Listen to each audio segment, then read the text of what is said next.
बिहार विधानसभा चुनाव के लिए वोटिंग में अब ज्यादा वक्त नहीं बचा है, लेकिन उससे पहले महागठबंधन में जिस तरीके का तकरार देखने को मिला है, निश्चित तौर पे एनडीए के लिए खुशखबरी होगी, क्योंकि महागठबंधन ने आपस में ही अब सिर फुटबॉल कर लिया है और 12 ऐसी सीटें हैं जहां महागठबंधन के दलों ने एक दूसरे के खिलाफ ही उम्मीदवार उतार दिया है। दरअसल बिहार में पहली बार इंडिया और एनडीए दोनों गठबंधन सीएम फेस के बिना ही चुनावी मैदान में है।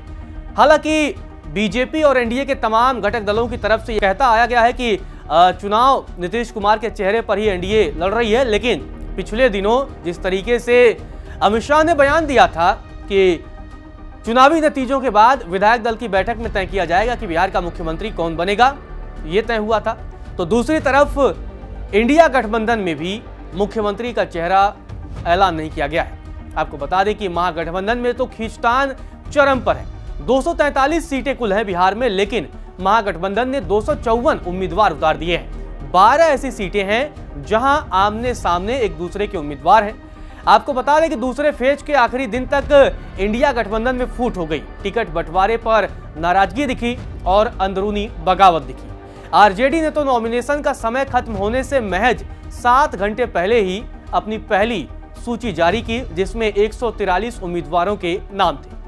इससे पहले उसके प्रत्याशी नॉमिनेशन भरते रहे, मतलब लिस्ट नहीं आई थी, लेकिन आपस में जो बातचीत हुई थी उसके बाद ही उनके उम्मीदवार नॉमिनेशन भरते रहे। 243 सीटों पर 254 उम्मीदवार उतारे गए हैं। यह विकासशील इंसान पार्टी यानी कि वीआईपी की वजह से हुआ है, जिसके मुखिया और कर्ता धर्ता मुकेश सहनी है।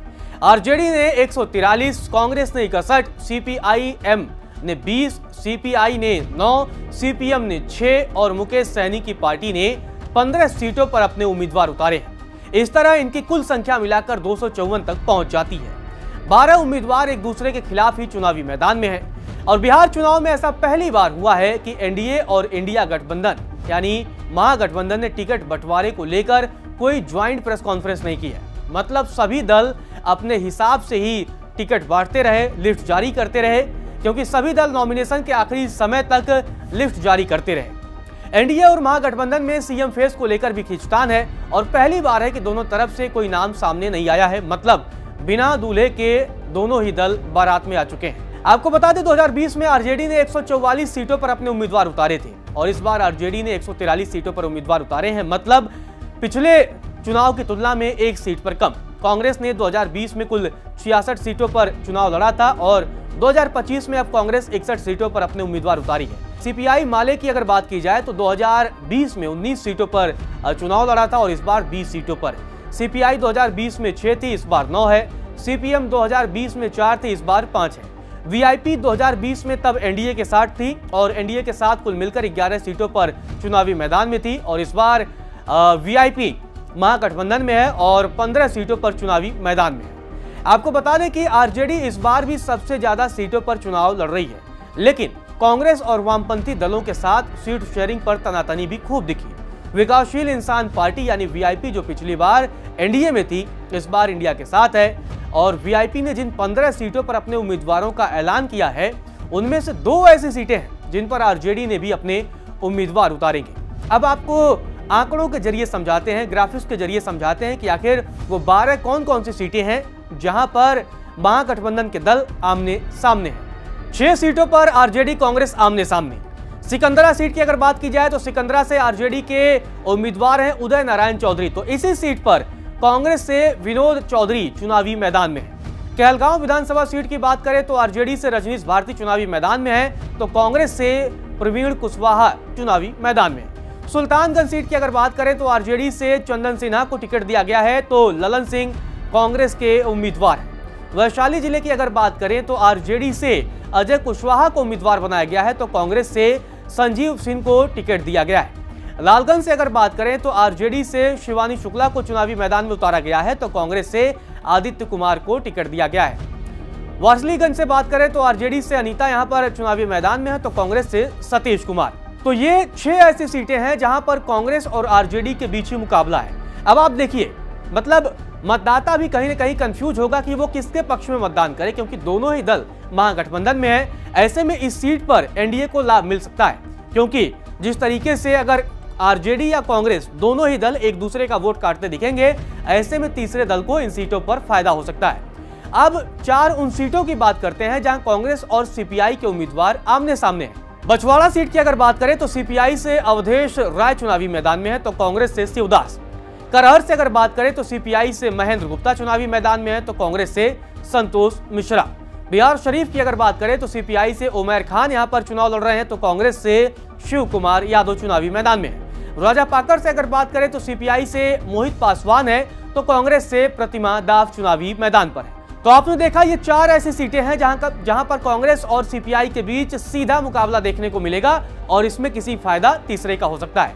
अब 2 ऐसी सीटें आपको बताते हैं जहां पर आरजेडी और वीआईपी के बीच मुकाबला है, मतलब इन सीटों पर भी आपस में खींचतान मची हुई है।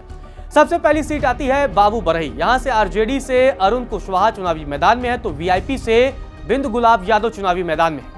चैनपुर से अगर बात करें तो आरजेडी से ब्रजकिशोर बिंद है चुनावी मैदान में, तो वीआईपी से बाल गोविंद बिंद चुनावी मैदान में है। तो ये 12 वो सीटें हैं जहां पर महागठबंधन के आपस में दल एक दूसरे के खिलाफ अपने उम्मीदवार उतार चुके हैं। ऐसे में इन सीटों पर महागठबंधन को नुकसान होने की संभावना है। अब एनडीए की बात करते हैं और सियासी समीकरण को भी समझने की कोशिश करते हैं। दरअसल भारतीय जनता पार्टी अब भी एनडीए की बड़ी पार्टी है। हालांकि जेडीयू और बीजेपी 101 और 101 सीटों पर चुनावी मैदान में है, लेकिन 2020 के नतीजों के आधार पर बीजेपी बड़ी पार्टी है एनडीए की। पर जेडीयू की कमजोरी और एलजेपी में टूट से समीकरण भी बदलते हुए नजर आ रहे हैं।